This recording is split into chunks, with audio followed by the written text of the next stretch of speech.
This is a follow-up video of my Dehya guide. The reason why I'm making this a separate video is because most of the talents, weapons, and artifacts I'm gonna mention here doesn't align with what I said in the Dehya guide. So expect a lot of different things I'm gonna say in this video. Speaking of the Dehya guide, thank you for the massive support, and I got a special announcement I want to make at the end of the video. But for now, I hope you enjoy what I got cooking up when I present the only Plunge Dehya guide you'll ever need. Chapters will be provided in the video, but a reminder to anyone who watched the Dehya guide is my recommendation here will be different from the last guide, as this is a dedicated guide to Plunge Dehya. So please don't be confused with the last guide if you saw it already. Think of it as a separate guide for a different playstyle that Dehya can use. I need to warn you that you'll need C6 Bennett and of course Xianyun to make this work. While Ferna is the best for this team, there are other options you can try out in the meantime if you don't have her, like Shengcho or Yelan by normal attacking first before plunging with Dehya. And there are other options too like Ayato or Ganyu for the AoE Cryo or Hydra application you'll need against multiple enemies. Before we talk about Dehya, I want to talk about Xianyun first so that you can understand the most important part of her kit and know what artifacts and weapons you should be using. I'll also be showing what artifacts and weapons that I'll be using for this showcase. Xianyun is a game-changing character. Probably not meta-wise, but she opens up a complete different playstyle that was overlooked so much in most of the players' kits. Plunge damage.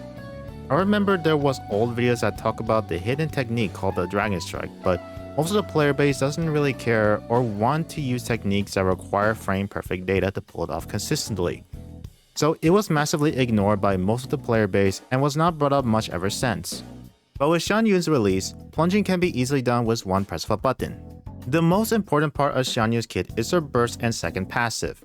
Her burst heals the entire party and gives any active character the ability to jump high and the ability to do AoE animal plunge damage coming from Xianyun. If you want a character that has so much mobility, that heals, and provides fun gameplay to any of your mains, she is what you need right now. Her second passive is the second most important part of her kit, and honestly, you can just sit at being a session level 4 unlocking this passive and get away with being at a low level, though I would level 90 your Xianyun if you want more attack and survivability with higher HP stats. What her second passive does is increase plunging attack shockwave damage to your active character based on Xianyun's attack, so ideally, you want to stack as much attack as much as possible. Support Xianyun likes to have weapons that provides a lot of attack percentage, so primary options are her signature weapon of course. Then there are other substitute weapons you can use, like Skyward Atlas, Memory Dust, Oathsworn's Eye, giving a lot of energy in this passive while also providing attack, making this my personal favorite weapon to use. Other options if you don't have these weapons are Glowing Purity, Eye of Perception, and Favonius Codex being an exception if you want to maintain smooth rotations. Just make sure you have enough crit rate to proc this passive frequently. For artifacts, there are 4 sets you can go with, but for the sake of the video, I'm going to talk about 2 artifact sets since I'm already using Noblesse for Bennett, and I just don't think Clam is the best artifacts for this showcase. With that being said, there are 2 sets you can go for, either the Viridescent set or the Song of Days Past. We know what the Viridescent set does. When you swirl the element the enemy was inflicted with, it shreds the enemy's elemental resistance of that element you just swirled by 40%. Song of Days Past has a lot to read through, so I'll sum it up. It simply provides buffs by adding 8% to your current on-field party member based on the amount of healing you did, capping at 15,000 healing, and that includes overflow healing. To say which one is better is pretty simple. The Viridescent set is better than a Song of Days Past since it provides elemental shreds. While this set is great, it can be a bit tricky to use if you care about which element resistance you want to shred before doing your full combo. If you don't care about picking which elemental resistance you want to shred, then there you have it. Song of Days Past, while being a new artifact set and providing extra plunge damage for your DPS carries, is not as amazing as her Viridescent set, min-max wise, but there are benefits to using this set, which is the extra healing bonus and the simplicity that comes with it since all you have to do is heal to get the 8% bonus damage. Artifact main set you should aim for is triple attack percentage, or 1 ER percentage and 2 attack percentage if you don't have enough ER to maintain rotations. Substats you'll need to prioritize is energy recharge and attack percentage. Now that we talk enough about Xianyun's kit and build, it's Dehya's turn to showcase her build, including weapons, artifacts, and what talent levels you should prioritize. A reminder that what I say in this guide will be different from the last one since Plunge Dehya is a special case. I will first talk about her kit. Originally in the Dehya guide, I said that her normal attacks are nothing special, but with the release of Xianyun, let's look closely at her normal attack scalings again. Here we see her plunge damage multipliers. If we compare her plunge damage to Diluc's, who is a hot topic when it comes to Xianyun's teams, Dehya falls slightly behind Diluc's plunge scaling, meaning you can use Plunge Dehya about just as effectively as Diluc's. Fun fact about her plunge scaling is that it's the same as Eula's and Beidou's. Her normal attacks are not great compared to them, but when you compare plunge damage, they are in an even playing field. There are a few advantages Dehya has over Diluc's that I will explain throughout the guide. Dehya has a skill called Molten Inferno that gives you further interruption resistance, and that's good for not only negating stagger, but it's especially useful to protect your squishy units like Xianyun from getting one-shot, since her HP scaling is just awful, especially if you have her at a low level just for her second passive. Another advantage she has is the high amount of HP she had and the self-sustained healing from her passive, making her able to survive a lot of attacks compared to other carries. Her talent level priority is normal attack, then skill, then burst. I want to note that you don't need Dehya's burst at all for this to work, but if you want to max it out for a mixed attacker build with plunge and burst, that's fine too. Although in this guide, I will focus on maximizing Dehya's plunge damage, and not be using or mentioning her burst at all. My weapon choices for Dehya is slightly different from the last one, so listen carefully.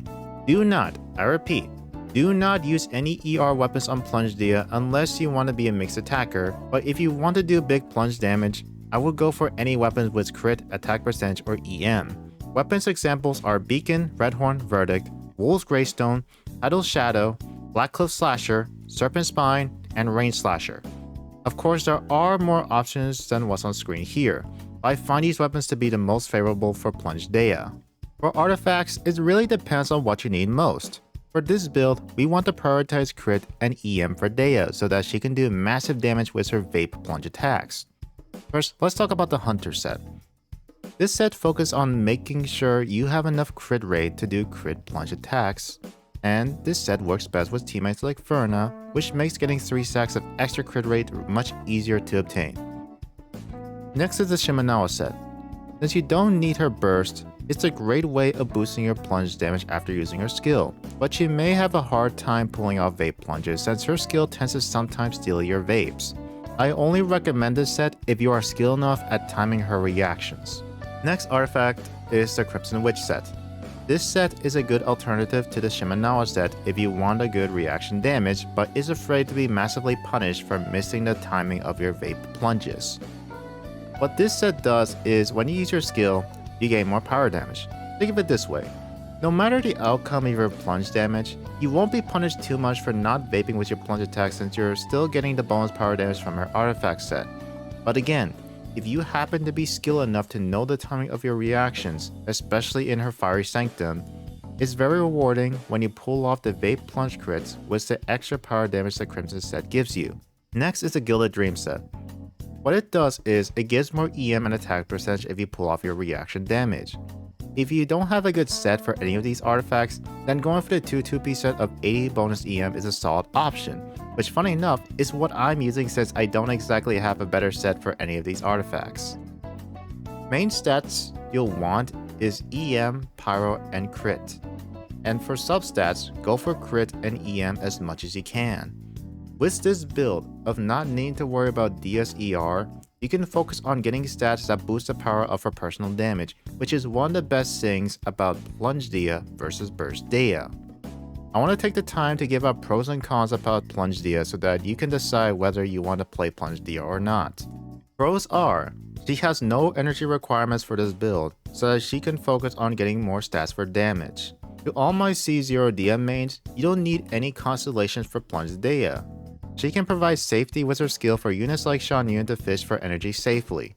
She has a lot of artifacts option to choose from, and it's easy to build if you want to go for the 2-2-piece at 80 EM. You can make use of vape reactions more effectively now since there is no ICD reactions for plunge attacks, unlike her burst. Her plunge multipliers is her biggest strength, especially if you can pull off vape crit plunges consistently. Her talent levels are cost efficient as you can just max out her normal attacks and that would pretty much be enough for your Plunge Dehya. Now let's talk about cons. Her teams are very limited since you need Xianyun and Cecil's Bennett. and her best Hydra partner is Ferna, leaving almost no room for substitutes. You must decide if you want the C6 Bennett to unlock Plunge Dehya. Sorry, Eula mains. Depending on the individual, it takes a lot of practice to perfect your timing of your vape plunge reactions, especially while inside the Fiery Sanctum. For the Abyss Showcase, I'll be using Beacon. For artifacts, I'll be using a 2-2-piece set AD bonus EM, since this is my best set for Dehya as of right now. For Ferna, the artifacts I'll be using is Tenacity to buff my Dehya's damage. For weapons, I'll be using Favonia's sword to make getting her burst a lot easier.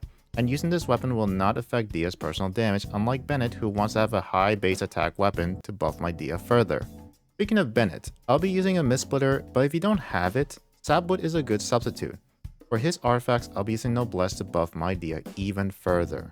For Xianyun, I'll be using the Viridescent set to shred elemental resistance. A bit of a warning to those who like perfect gameplay is that my Viridescent timing may be a bit off sometimes, but that's pretty much the only mistake I might make very frequently. My weapon of choice is Oathsworn's Eye since it fits well with her kit perfectly, with giving her ER and is passive when I use her skill. Oh, did you think I was going to showcase a team to the first half of Floor 12 Abyss?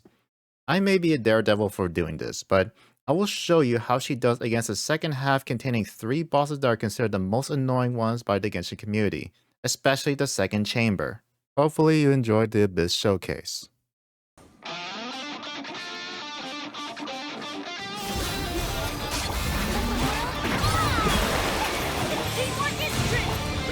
Make way for the assassin!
So here we are, back to this scene again. I have to say, the reason why I took a leap to do the second half of the Floor 12 is because I got in comments talking about how useless she is, and said that my guide was a waste of time.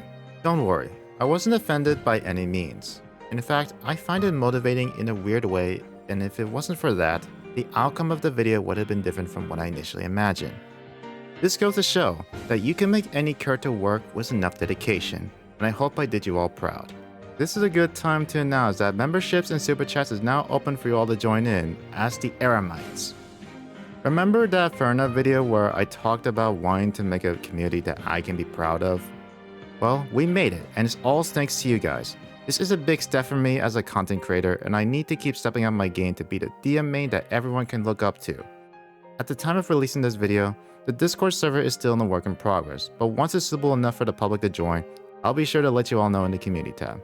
Thank you guys so much for watching, and I hope to see you all in the next one.